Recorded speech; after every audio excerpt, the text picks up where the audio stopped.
Welcome to Mind Your Matter. I'm Jody. I'm Shannon, and let's get into the conversation.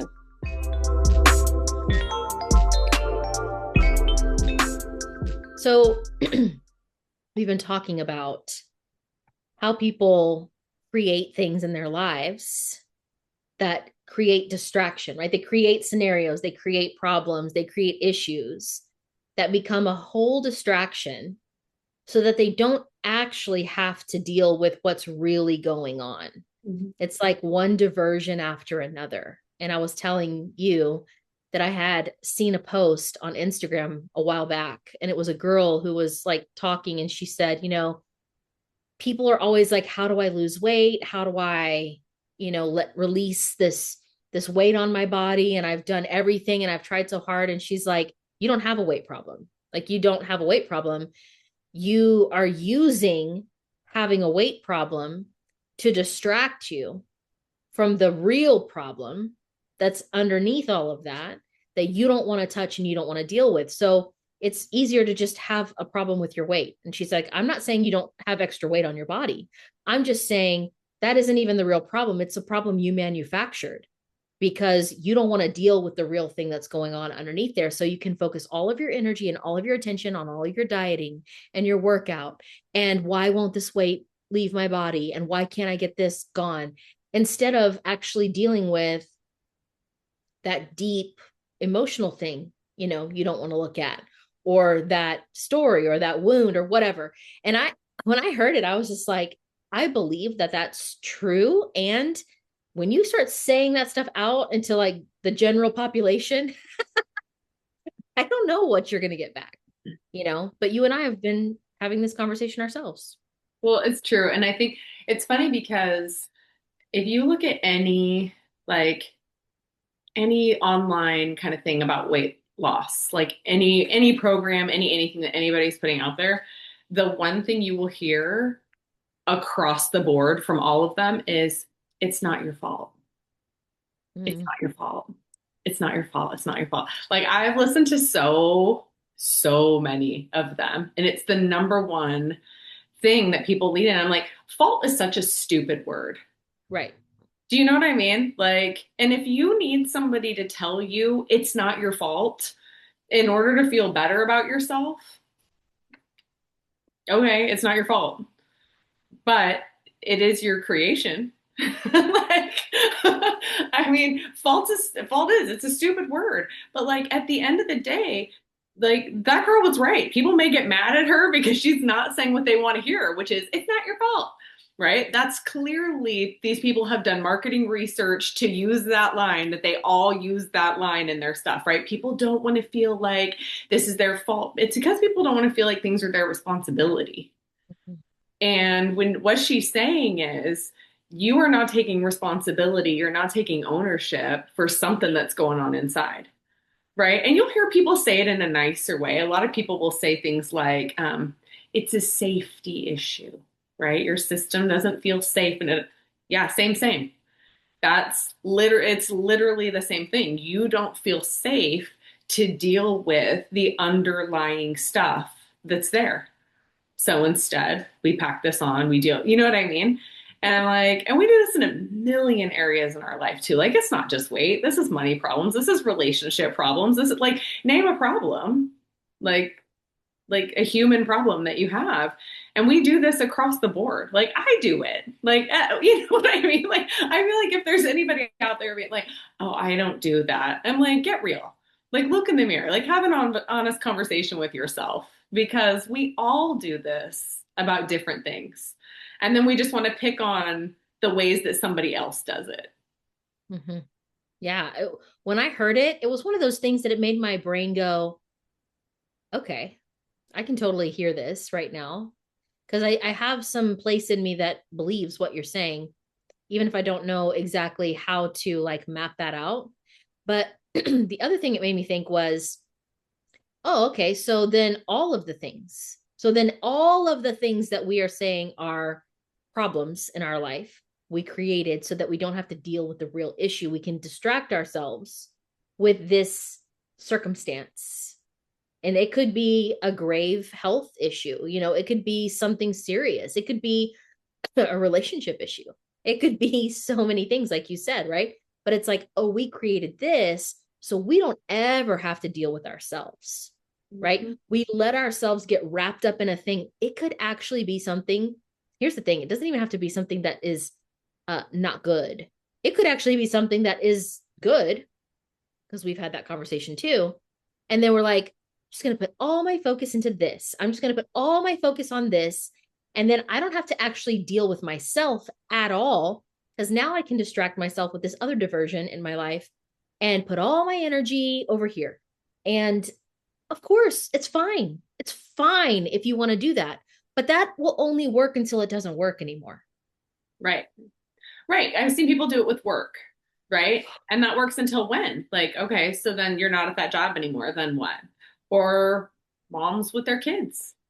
You know what I mean? Like I'm gonna put all my eggs in this taking care of my kid basket, never looking at myself, never looking at what's going on. Okay, until when? Until what? Like until your kids get older, until they move out of the house, until like at what point you're gonna defer this thing, you're gonna keep kicking it down the road, but eventually that thing is gonna come up.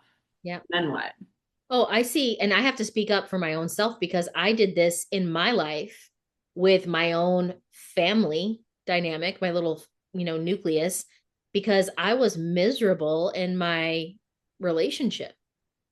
But it was like, I'll just pour all my attention into my kids and into this and into that. I didn't want this, and it was a diversion. It is what it was. And it wasn't just that. There were other things too, but it was like, yes, I'll just give all my time and attention here, because that will help me um not dissociate so hardcore in my life like I know I really want to, and like shut down. And I don't have to deal with it. I can pretend like it's not there, Mm-hmm. you know? And so And not in a delusionally pretend it's not there. no, not even. Not in the actually helpful it's not there sort of way, but in the really unhelpful, we know that it's there, it's actually running everything, and we're just going to pretend not to look at it. Yeah. Pretend is really the key word right there. It is pretending. It's just pretending, because there's no power in doing that, because you do know it's there, like you said, it's there, and it is having an emotional impact that you're not willing to deal with, right? It's the emotional part. It's the ways that it's impacting you at a deep, deep level that you're just not ready to deal with and process. And here's the reason I know people do this, because like, look, I've had health things in the last 5 years of my life where when it happened, because it was so out here, real to me, I immediately went to, just like everybody else does, okay, what do I need to do with my diet? What do I need to do with this thing, that thing? Is there something I need to be taking that I'm not taking? Is there something I need to get rid of that I am having? Like, I did all those things, right?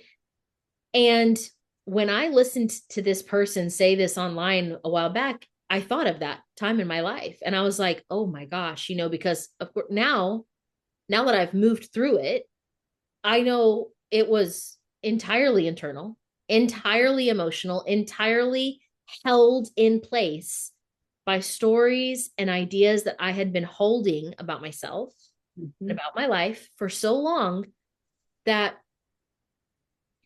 I think it's true. Like my body wasn't ready to relinquish all of that, because there was a story I was telling inside that was like, it will be too much for me to handle. It's going to be too overwhelming for me to face all of these things, mostly because then choices have to be made. Yeah. If you are faced with the truth and you don't choose to, remove yourself from the thing that's hurting you, then what? Well, you abandoned yourself. Right. Then you've got to deal with that, Mm-hmm. And so it's easier not to acknowledge all of the ways that you're abandoning yourself. Yeah.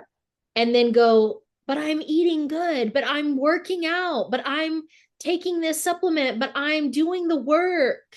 I'm doing it. And it's like, you're not being honest with yourself. Yeah. You're abandoning yourself. You're lying to yourself. You're not happy. And you may feel like, I don't know how to change it. I don't know how to change this deep thing in me. Like, it's like, well, so then you go fixing all the things in your world, or you think you are. You put your hands on everything out here, or you create scenarios that you believe you can control. Yep. That's what we keep seeing. To me, that is what I keep kind of seeing around me. Is I see people like, and people who talk about like, oh, I believe that we manifest our reality, and all of this kind of nonsense basically. And then it's like, okay, but XYZ awful thing is happening, and I think it's just random coincidence. No, that's not random coincidence. Right. You made that. You created that because it allows you, like in the words of Dr. Phil, right? We say this all the time. What are you getting out of it? Mm-hmm. What are you getting out of it? Because you're getting something out of it. And that, whatever that thing is, that's the thing you don't want to look at. That's the thing you got to look at. Yeah, I mean, it doesn't end until that thing gets addressed. And it is, I mean, would you say pretty much with some strong certainty that what it is that people refuse to look at is like buried in there? It's the feeling, it's the emotion about yourself. It's usually wrapped up in some kind of shame or guilt. Yeah. Um, It's all back to that conversation you and I love to have so much. It's all about that perceived separation. mhm, It's all about looking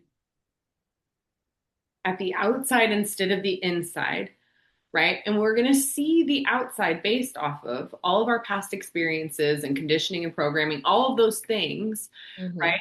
That make it looks disconnected. Yep. It looks separate. Do you know what I mean? Like that's the tricky thing about the Matrix or this video game or the 3D world, whatever you want to call it, right? Is that the optics of it very much look like separation. Mhm, It, mhm. you know what I mean? Like looking out through these eyes looks separate to me, Yep. right? And until you can go in and get to that place where you're like, aha, that's right. That's just perceived. That is a perceived separation because of the density, because of the frequency, because of, 50 million other little things. Until you go inside and look at that and I'm like, oh, wait a minute. Yeah, there's nothing wrong. There's Yep. nothing actually wrong. Not Well, and actually let's separate. right. And let's also just kind of touch on for a minute. We're not separate. There is nothing really separate. It's just that we become so engrossed in the material world, right? That we buy into the separation because you Yeah. look here over there and I'm over here and that looks separate, right? So there's that.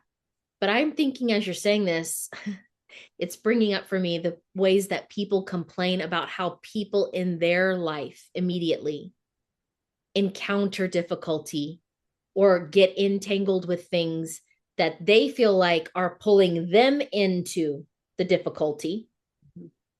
Because again, it's like, well, I'm separate from that. That isn't my choice. I didn't choose that. That was something they did. And Right. now it's affecting my life. It's like, this is all you. Yeah. All of this is you. But again, let's go at it from that angle. Maybe it's not your personal physical problem or your personal financial problem. Maybe it's something that's happening to someone near and dear to you that's pulling you into it. And now you get to focus on that and you don't get to look at yourself. You don't have to Yeah. look at yourself. You created that too.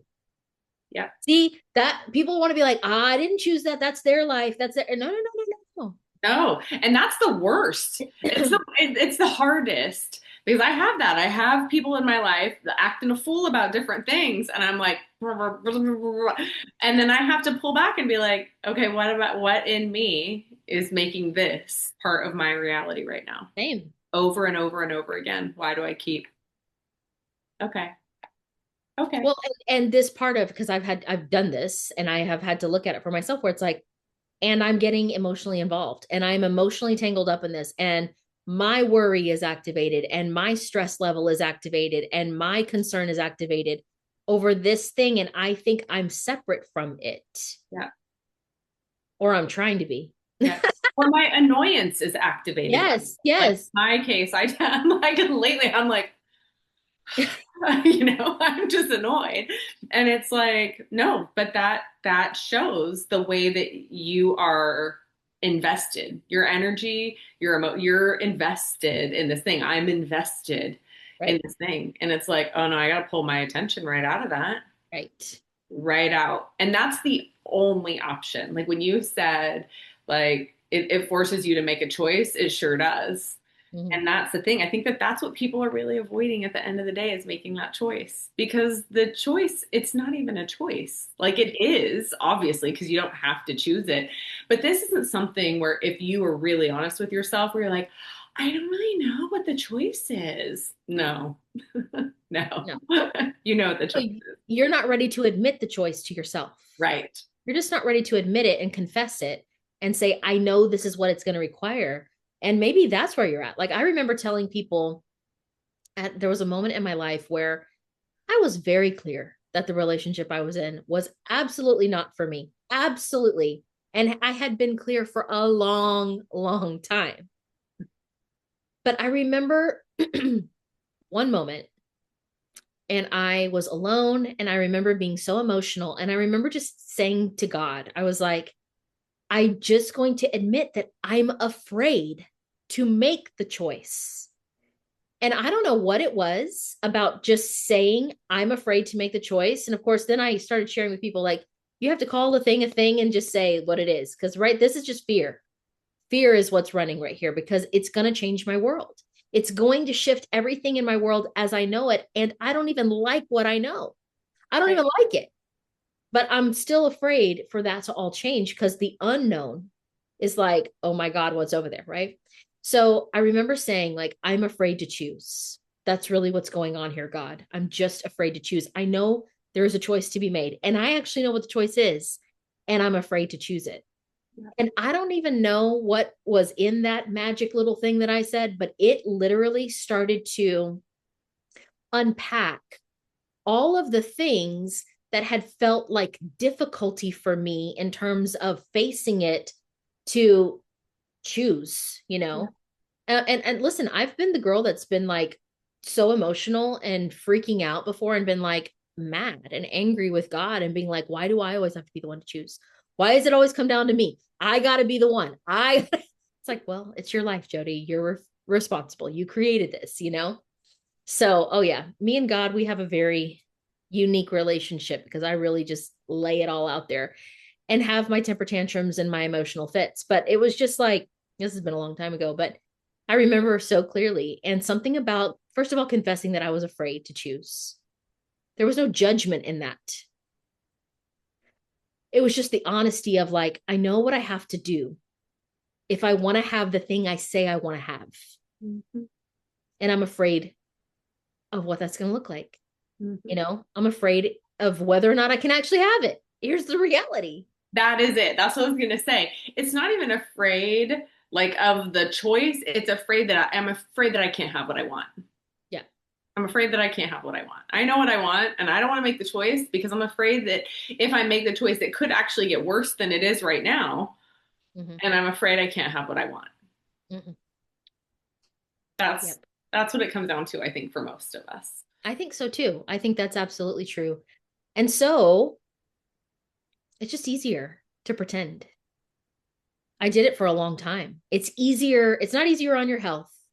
It's not easier on your emotional or mental well being at all. It's not easier on those things. It actually will send you into a terrible spiral. It's because you're so conflicted, Right. like in the GNM world, right? That's conflict after conflict after like Right. you're just stacking conflicts at that point. Right. Right. Right. Yeah. And I think the other thing for me that has been helpful is there's so much that we wrap ourselves in. There's so much of our life that we have projected, right? And it's out here and it's people and relationships and experiences, but we entangle ourselves in those things.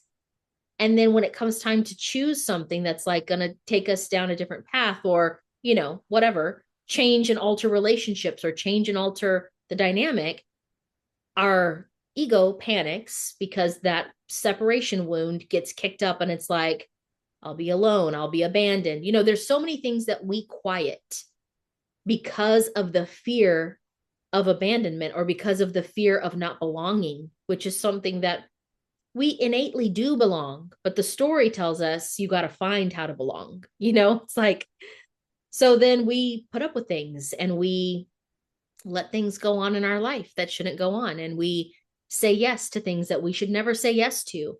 Yeah. All of that to avoid being rejected, isolated, left, abandoned. That's really what we're avoiding.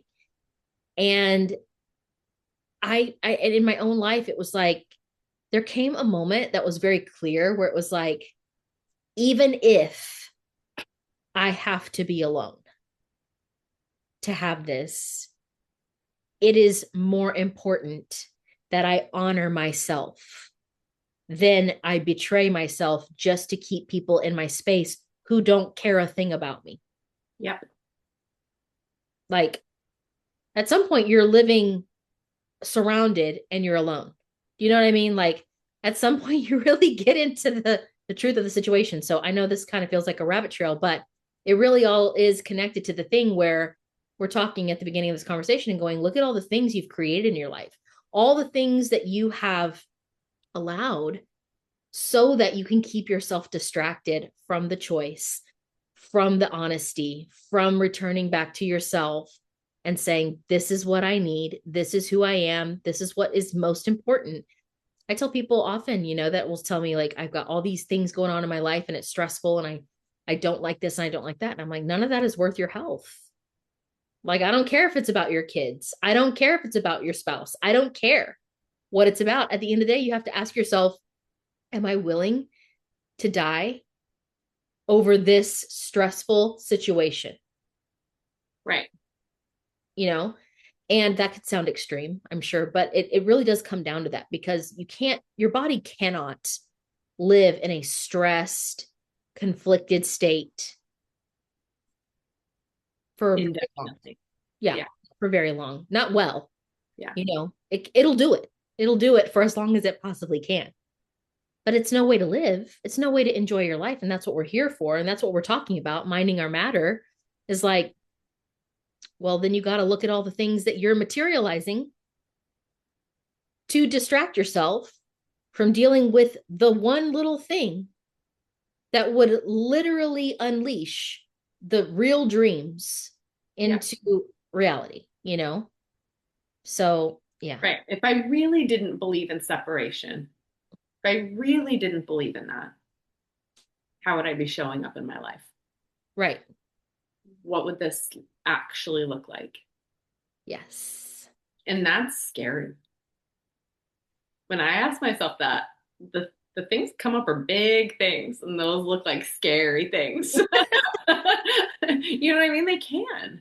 Yeah. And that then it's really easy to get into that. Am I allowed to have what I want? Mm-hmm. Am I allowed to have what I want? Right. And that is where I think a lot of people then try to put hands on things. And as soon as we put hands on things, our hands come with our human limitations. Yep. And we bear the fruit of that. Exactly. I would say after that one encounter with that little online conversation, it started a whole thing for me of, excuse me, looking at in my life, but then in things that I was experiencing around me that I don't think are so direct, but are still a part of my experience. Personal development, this statement used to be made, and it really irritated me because it was like, if it's in your experience, you're responsible for it. And I had such a problem with that for a long time, because I was like, I can't control you. I cannot control you. And so, and I'm telling you, I wrestled with that for a long time. So here we come. We're back full circle. Because whether it's happening immediately, like in your specific, like your body, your experience, your life, or it's happening in the lives of people who are linked to you, that's causing you to feel like you have to engage with it, I started to understand that if it's in my experience, it is my responsibility.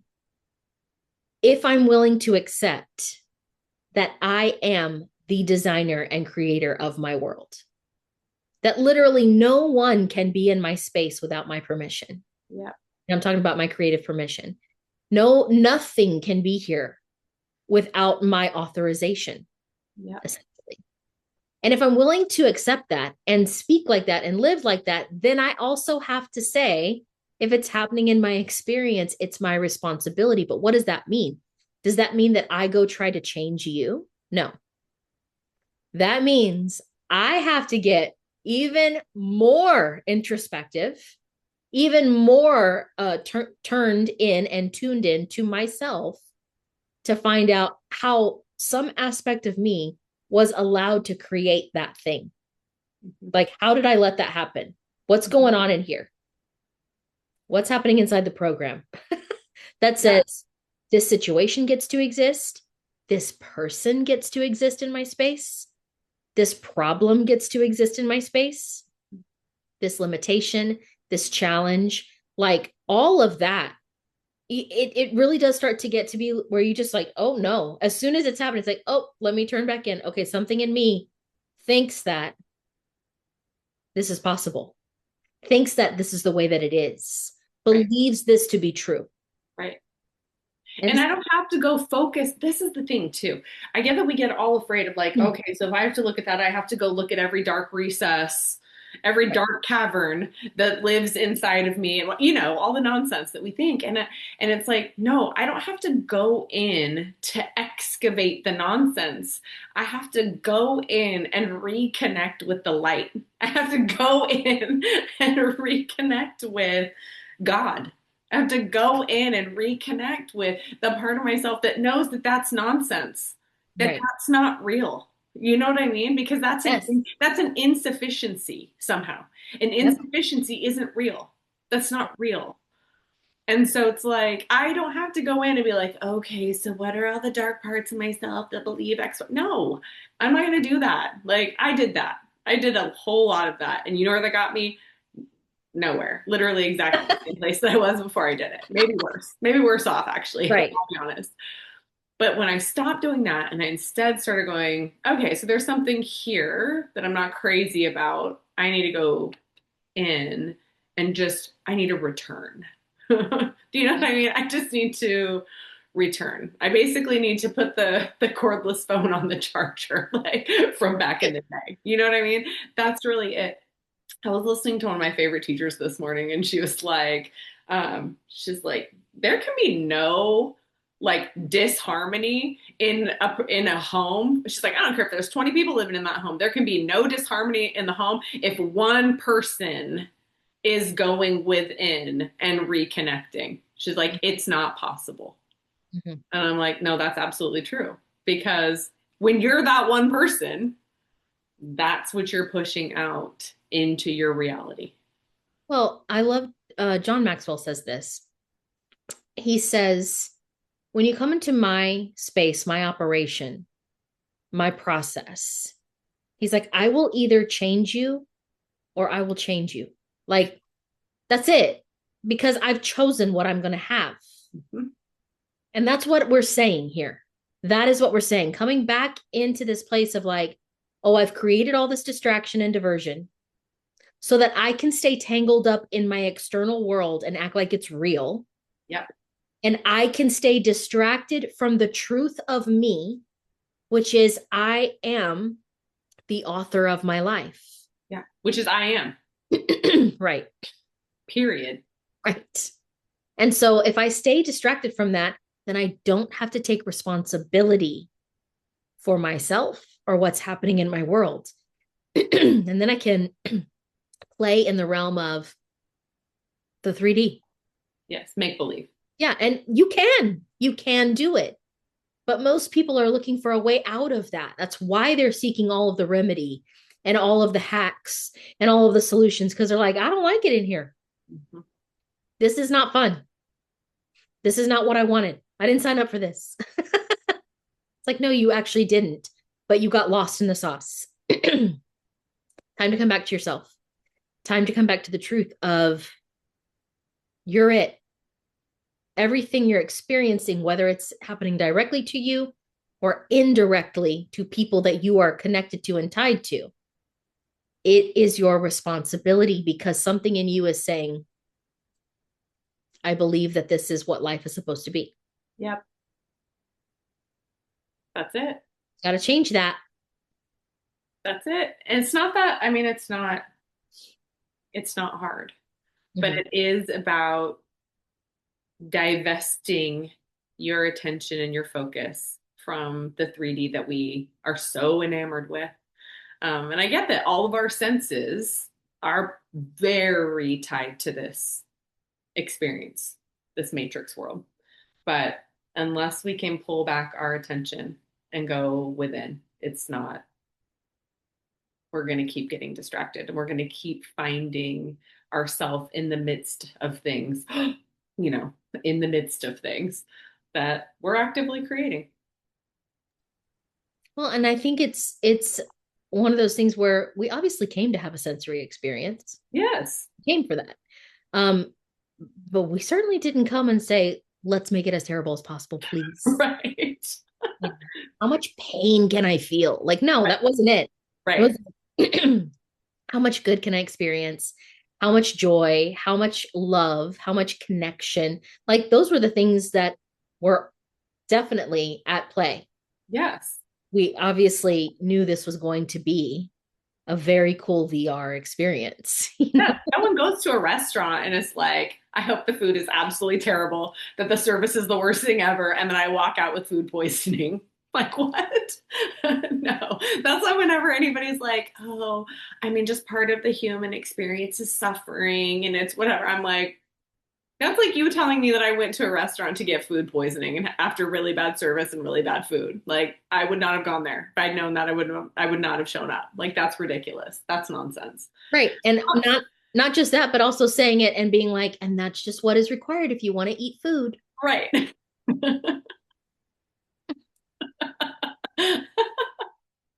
Yeah, it's kind of ridiculous if you like, I'm like, say that out loud again. Say it out loud and tell me how much sense that makes. Like, it's not, that's not working for anybody. Let's not do that.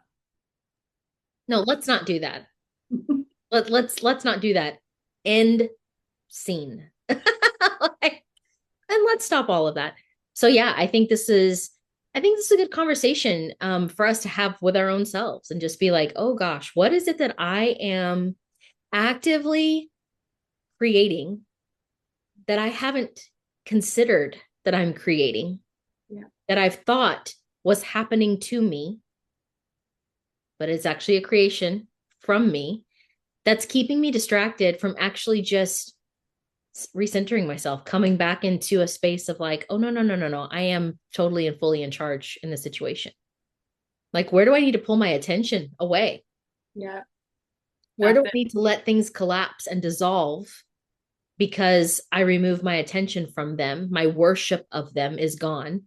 Yeah. Like, how many weight issues could be resolved if we could just pull our attention away from the fact that we have some issue with our body and we just got recentered and refocused on the truth of who we are? How many relationship problems could be fixed if we stopped focusing on the other person as the problem? Cool. You know, how many financial problems could be solved if we stopped looking at the economy as the issue or, you know, this circumstance or that circumstance? Yep. How many health issues, at whatever degree that we're experiencing them, could be completely resolved by no longer resisting the issue by trying to fight it Yeah. or heal it. Or heal it. That, like, yes, like, can we maybe stop Googling? Can we stop muscle testing? Can we stop, you know, whatever the thing that Monitoring. paying attention to it? Can we just stop paying attention to it? What happens then?